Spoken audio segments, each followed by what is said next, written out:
All right, everyone, welcome back to the final episode of the whole Pus Factory adventure. That is the band that I was in 2006 and 2007 with some of my friends. That was just a fake band on the popular social media platform called Myspace, and we were doing a sort of derivative of a genre called grindcore, but we were mixing that genre in with other types of music like disco or funk or just 80s rock. Even tried to imitate some more like Eastern type music.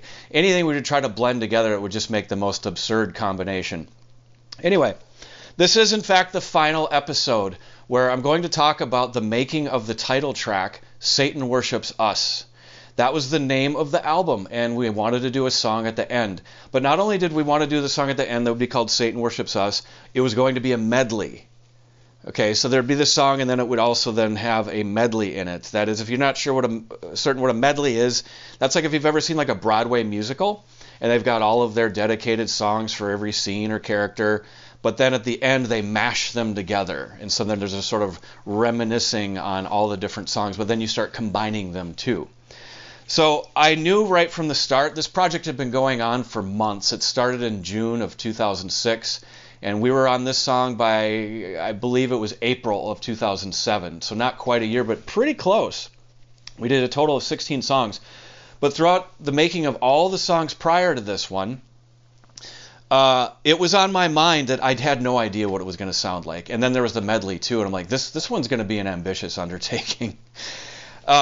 So let's get to the title. Okay, Satan Worships Us. That was a title that really it had to have a sound that lived up to that. But what would that sound be? That was the thing for months it was on my mind. Like, what do we do? Do we just come completely ridiculous and make it like polka meets grindcore? I really felt like going super silly and absurd would be sort of anticlimactic. Okay, the answer to my prayers, as if God would want to have anything to do with this. Okay, the answer to my prayers or concerns came to me in the form of one of my students.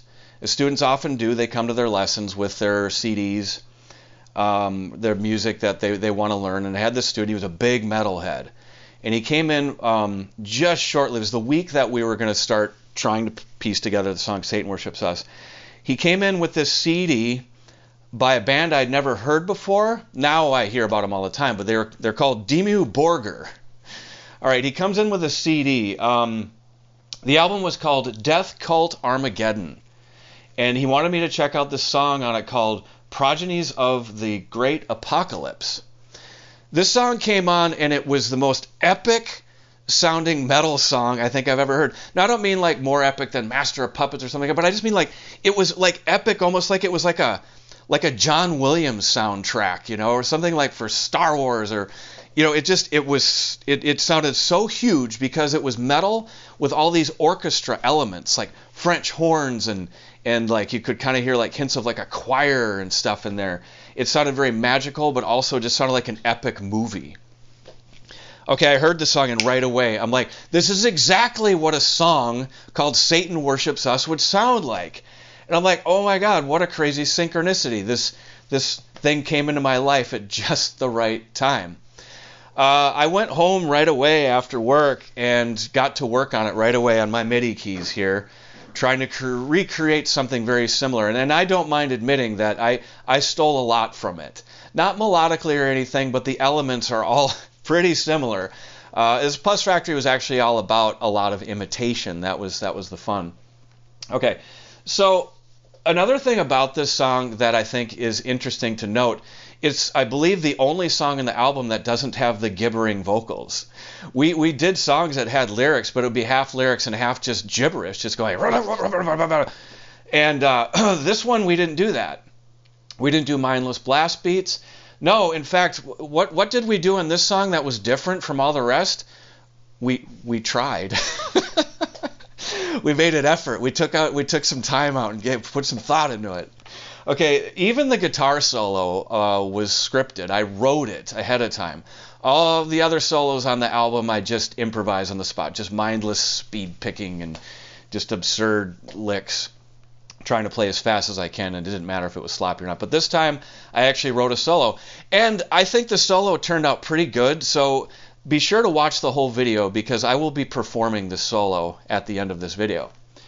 Okay, so here we were now actually trying to write a song, kind of serious.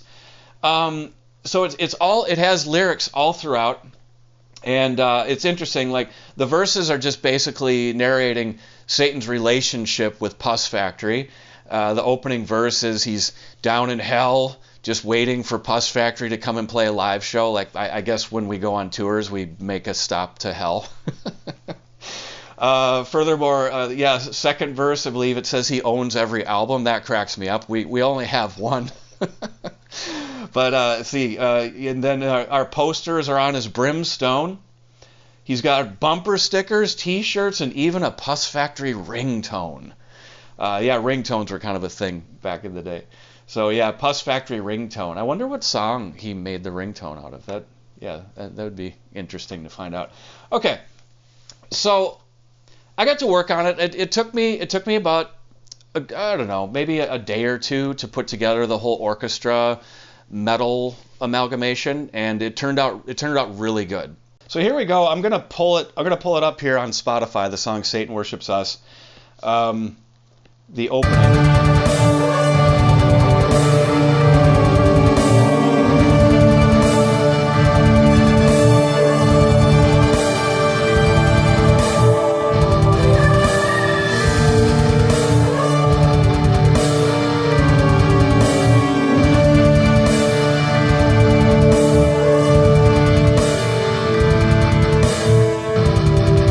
So there you go.